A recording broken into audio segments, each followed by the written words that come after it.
2ರ ಭಾಗವಾಗಿ ಮಾನ್ಯ ಜನಪ್ರಿಯ ಮುಖ್ಯಮಂತ್ರಿಗಳಾದಂಥ ಸಿದ್ದರಾಮಯ್ಯನವರು ಗೋಕಾಕಕ್ಕೆ ಆಗಮಿಸಿದ್ದಾರೆ. ಪ್ರಜಾದಿನ 2 ಗೋಕಾಕ್ ಮತ್ತು ಅರಬಾವಿ ಕ್ಷೇತ್ರದಲ್ಲಿ ಮೇ 7ರಂದು ನಡೆಯುವಂಥ ಲೋಕಸಭಾ ಚುನಾವಣೆಯ ಭಾಗವಾಗಿ ಇದರ ಪ್ರಚಾರಾರ್ಥವಾಗಿ ಹಮ್ಮಿಕೊಳ್ಳಲಾಗಿದೆ.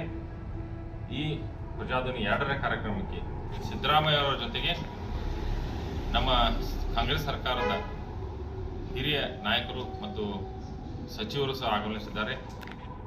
ನಮ್ಮ ಉಸ್ತುವಾರಿ ಸಚಿವರಾದಂತಹ ಸತೀಶ್ ಜಾರಕಿಹೊಳಿ ಅವರು ಮತ್ತು ಮಹಿಳಾ ಮತ್ತು ಮಕ್ಕಳ ಸಚಿವರಾದಂತಹ ಲಕ್ಷ್ಮೀತಾಯಿ ಹೆಬ್ಬಾಳ್ಕರ್ ಅವರು ಮತ್ತು ಲಕ್ಷ್ಮಣಣ್ಣ ಸವದಿಯವರು ಮತ್ತು ನಮ್ಮ ಬೆಳಗಾವಿ ಮತ್ತು ಚಿಕ್ಕೋಡಿಯ ಎಲ್ಲ ಶಾಸಕರು ಮತ್ತು ಇಡೀ ರಾಜ್ಯದ ಪ್ರಭಾವಿ ಸಚಿವರು ಮತ್ತು ನಮ್ಮ ಹಿರಿಯ ನಾಯಕರು ಭಾಗವಹಿಸಲಿದ್ದಾರೆ.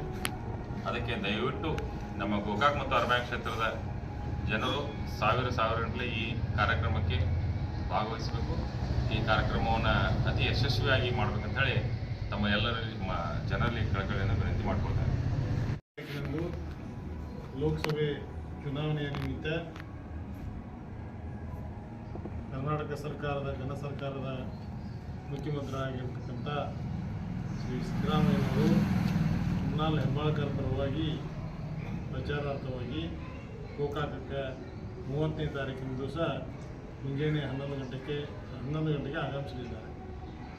ಅದಕ್ಕೆ ತಾವೆಲ್ಲರೂ ಮಾಧ್ಯಮ ಮಿತ್ರರು ಇದಕ್ಕೆ ಯಾಕಂದ್ರೆ ತಮ್ಮ ರೋಲ್ ಭಾಳ ಐತಿಲ್ಲ. ತಾವು ಮಾಧ್ಯಮದವರಿಗೆ ಎಷ್ಟು ನೀವು ಪ್ರಚಾರ ಕೊಡ್ತಿರಲ್ಲ ಜನಗಳ ಅಷ್ಟೇ ಪ್ರಮಾಣದಲ್ಲಿ ಕೊಡ್ತಾರೆ. ಯಾಕಂತಂದ್ರೆ ಸಿದ್ದರಾಮಯ್ಯನವರು ಬರ್ತಾರಂತಂದ್ರೆ ಯಾರೂ ನಿಲ್ಲೋದಿಲ್ಲ.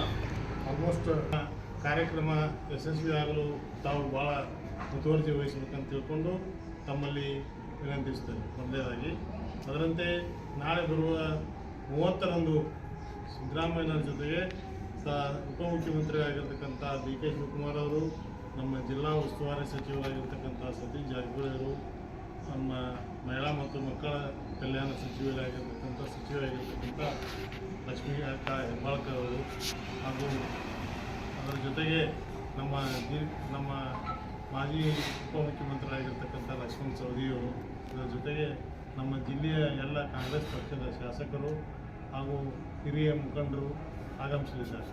ಇನ್ನೂ ಅನೇಕ ಗಣ್ಯರು ಬರ್ಬೋದು. ಯಾಕಂತಂದ್ರೆ ಮೊನ್ನೆ ಫಸ್ಟ್ ಪೇಜ್ ಮುಗಿದೈತಿ, 2ನೇ ಪೇಜ್ದಾಗಿ ಎಲ್ಲರೂ ಈ ಕಡೆ ಬರ್ಬೋದು. ಇನ್ನೂ ಅವ್ರು ಯಾವ ನಮಗೆ ಇನ್ನೂ ವಿಶೇಷವಾದ ಸೂಚನೆ ನಮಗೆ ಬಂದಿಲ್ಲ. ಇಷ್ಟು ಜನರಿಗೆ ಮಾತ್ರ ಬಂದೈತಿ. ಅದಕ್ಕೆ ದಯವಿಟ್ಟು ತಾವೆಲ್ಲರೂ ಈ ಕಾರ್ಯಕ್ರಮ ಯಶಸ್ವಿಗೊಳಿಸಬೇಕಂತ ತಿಳ್ಕೊಂಡು 2 ಮಾತು.